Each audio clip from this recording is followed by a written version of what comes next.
तो कल्याण, कल्याण क्या है? राजा पृथ्वी धरती के पहले सम्राट थे, जिनके नाम पर इस धरती को पृथ्वी भी कहता है। उनके यहाँ जब सनकादिक ऋषि पधारे तो उन्होंने हाथ जोड़ करके कहा था कि धरती के सम्राट होने का मुझे सौभाग्य प्राप्त है महाराज, लेकिन क्षेमम तेनांजसो भवे, लेकिन सम्राट बन करके भी मुझे लगता है मेरा कल्याण नहीं हुआ। कल्याण कैसे हो? क्योंकि ये जो सम्राट का पद है महाराज शाश्वत नहीं है, ये तो छूट जाएगा, इसको छोड़ना होगा। छूटेगा क्यों नहीं? सूरदास कहे कर जोड़ी यह दुनिया है चला चली, यहाँ तक कह दिया सूरदास जी महाराज की और किसी का क्या कहना है, रामकृष्ण भी चला चली है। फिजिकली शरीर भाव में देखिएगा तो न भगवान राम का शरीर आज है क्या, और न भगवान कृष्ण का शरीर है।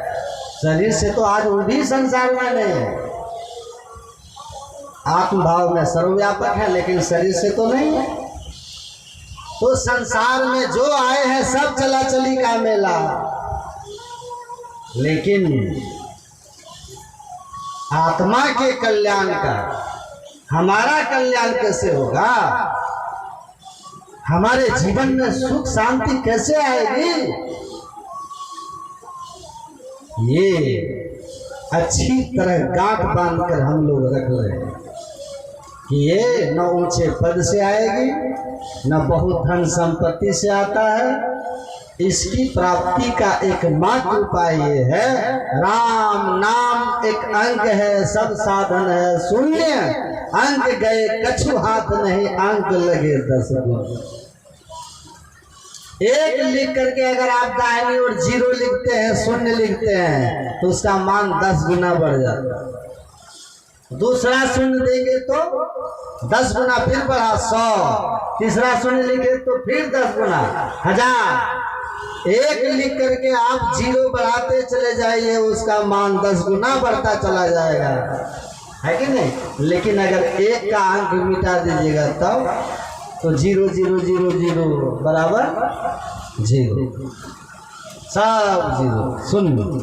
गोस्वामी तुलसीदास जी महाराज कहते हैं कि ये सूत्र आप लोग याद रखिए, एक का अंक 1 ईश्वर की भक्ति, ईश्वर एक ईश्वर, ये याद रखिए, राम ईश्वर परमात्मा गुरु आप जिस रूप में माने उसको आप एक मान लीजिए, एक, उस एक को सबसे ऊपर रख करके तब साधन, संसार का साधन, सुख के साधन 0, धन पद महल संतान पति पत्नी जो भी है सब ये सुख के साधन आपके हैं। ये 0 की तरह राम को पकड़ लिया, ईश्वर को पकड़ लिया, उसके बाद इन साधनों को अपने जीवन में बढ़ाते जाओ, तुम्हारे जीवन में सुख 10 गुना बढ़ते चला जाएगा। अगर आपने भगवान को छोड़ दिया, बाकी ये सब बनाते चले जाइए, तो मास फागुन मस्त हो के किए बहुत बनाव हो, ऊंचे महलन जड़ित मणिगण सुख तब होने पाओ, कुल भल रूप भल और क्रिया भल पायो सही, और सुख तबहू ना मिले बिनु ध्यान के सपनों को, है कि नहीं? गुरु नानक साहब कहते रे मन विषया से लिपटा ही, या नगरी कोई रहन न पावे, एक आवे एक जाहे, जो दिशे सो सकल विनाश है, जो बादल की छाही। बादल को देखते हैं, छाया और धूप के बीच कैसा खेल होता है। संसार में से ही हमारा जीवन का सुख दुख होता है। कहते संसार के पीछे रहोगे तो ऐसे ही सुख रहेगा, जैसे सरसी लोहार की छिन पानी छिन आग, तैसे जग सुख दुख जगत के सहज तू तजी भाव। लोहार की सरसी उस गरम लोहे को पकड़ के पानी में और फिर आग में, है ना, गरम आग पानी होता है, वैसे संसार का सुख है दुख है आते जाते रहता है। लेकिन जो दिशे सकल विनाश है, जो बादल की छाही, गुरु नानक देव जी महाराज कहते हैं तजी अभिमान शरण संतन को हो मुक्ति होई छिन माही, जन नानक भगवंत भजन बिनु सुख सपने हो नाही। गुरु नानक देव जी महाराज कहते हैं भगवान के भजन किए बिना आपको सुख सपन में भी नहीं मिलने वाला है। आप करके देख लो, पाके देख लो। ये मन की जो मांग है ना मांग, इसकी इतनी गति तेज है कि आप अंदाज नहीं लगा पाओगे। एक से दूसरा, दूसरे से तीसरा आपके अंदर हाय हाय घुसा करके रखेगा, शांति नहीं आने देगा ये मन। और भक्ति के साथ जीवन में जो भी मिलेगा वो शांति भी देगा और ईश्वर की कृपा से स्थिरता भी रहेगी। और जिन पर कृपा राम की होए ता पर कृपा करे सब होए। और जो राम की कृपा है, ईश्वर की कृपा में रहेंगे, जो गुरु की छत्र छाया में रहेंगे, गुरु कृपा होए भाई होए दुख नाश हो। गुरु की कृपा होगी, सतगुरु पशु मानुष करे, मानुष थे सिर सोए, दादू सिद्धे देवता देव निरंजन हो। पाश्विक जीवन जिनका होता है, किनका होता है पाश्विक जीवन? पाश्विक जीवन मतलब तो पशुओं में होता है, वो हमारे में भी होता है। भगवान कृष्ण कहते हैं आहार निद्रा भय में तुनंच सामान्य में तक पशु भी नारायण। आहार भोजन करना, नींद सोना, भय और संतान उत्पन्न करना, ये चार बातें पशु और मनुष्य दोनों में है कि नहीं। तो कहते हैं अगर यही चार बात आप मनुष्य होकर भी आप में अगर है तो आप जान लीजिए कि आप में और पशु में कोई अंतर नहीं है। तो अंतर कहाँ है? भगवान श्री कृष्ण कहते हैं ज्ञानम नारायणम अधिकम विशेषो ज्ञाने नहीं ना पशु भी समाना। ज्ञान जिनमें है, कौन सा ज्ञान? कौन सा ज्ञान? पहले बात तो पहले व्यवहार का ज्ञान होना चाहिए। व्यवहारिक ज्ञान होना चाहिए कि हमें बड़ों से कैसे बात करनी है, छोटों के साथ किस तरह व्यवहार करना है, हमारा सामाजिक जीवन में, पारिवारिक जीवन में हम किस तरह का व्यवहार करते हैं, है ना। सबसे बड़ी बात है कि अगर व्यवहार के स्तर पर आप मनुष्य और पशु में पहला भेद तो व्यवहार पर ही हो जाता है कि नहीं? पहला भेद तो व्यवहार का भी ज्ञान होना बहुत जरूरी है। और दूसरी बात यह है कि बोली आपकी बोली अच्छी होनी चाहिए। बोली मतलब वाणी ऐसा बोलिए मन का अपाक हो, औरों को शीतल करे, आपको शीतल हो। अब ऐसा मत बोलिए कि वाणी ऐसा बोलिए जम के झगड़ा हो, है? ऐसा मत बोलिए कि झगड़ा लड़ाई हो जाए। तो है कि नहीं? सामने वाला, गोरखनाथ जी महाराज कहते हैं अगर सामने वाला आग हो जाए ना तो आप क्या बन जाइए? बोलिए ना पानी। आप शांत हो जाइए, सहज हो जाइए। सामने वाले से लड़ाई टल जाएगी। फिर शांत जब हो जाएगा, जब वो, तब आप उससे पूछिए कि अच्छा आप क्यों गुस्सा रहे थे, मेरी गलती क्या थी। शांत हो जाए तब, है ना। तो आगे से कभी भी आपको बोलने के पहले 10 बार सोचेगा वो, है कि नहीं। लेकिन इसीलिए कहा व्यवहार और बोली ये दो चीज हमारी पहचान है।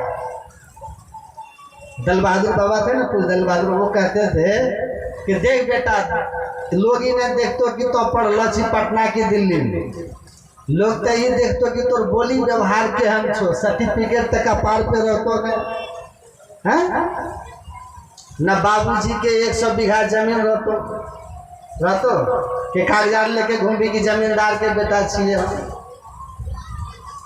न धन संपत्ति आ न सर्टिफिकेट, है ना।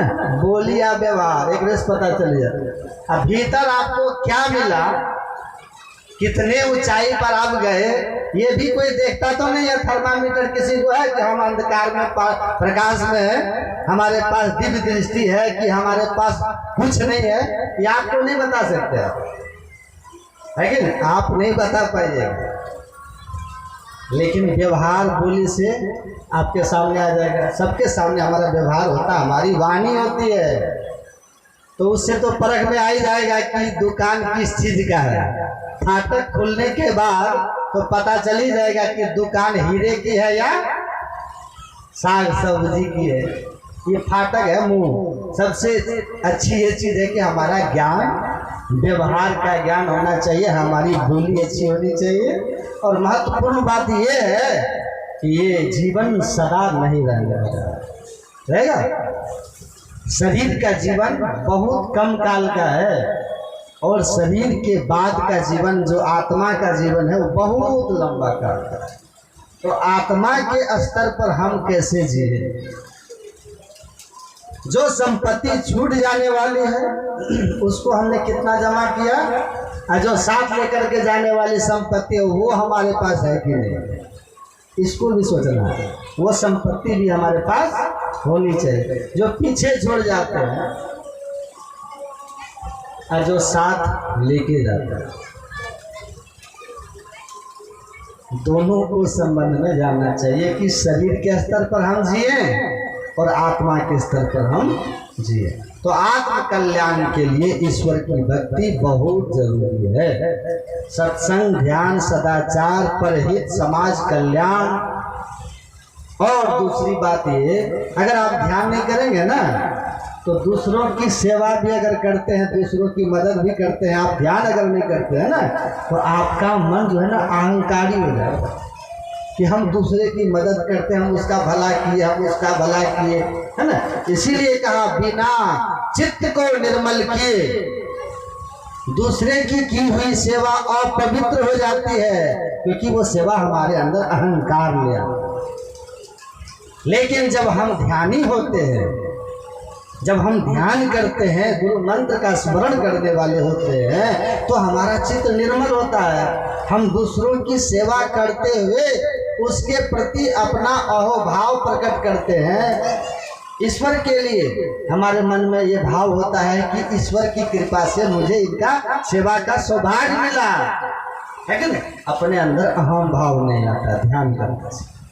थैंक्स हम हमेशा ईश्वर की ओर करते हैं कि आपकी कृपा है महाराज कि आपने मुझे इस काम के लिए चुना, मेरी कोई महिमा नहीं। इसीलिए सभी शास्त्रों में लिखा है कि बिना भक्ति के जो सेवा है वो अपवित्र होता है, क्योंकि उसमें अहंकार की भावना आ जाती है और हमारा किया हुआ सात्विक कर्म तामसी हो जाता है, जिसका परिणाम बहुत अच्छा नहीं होता।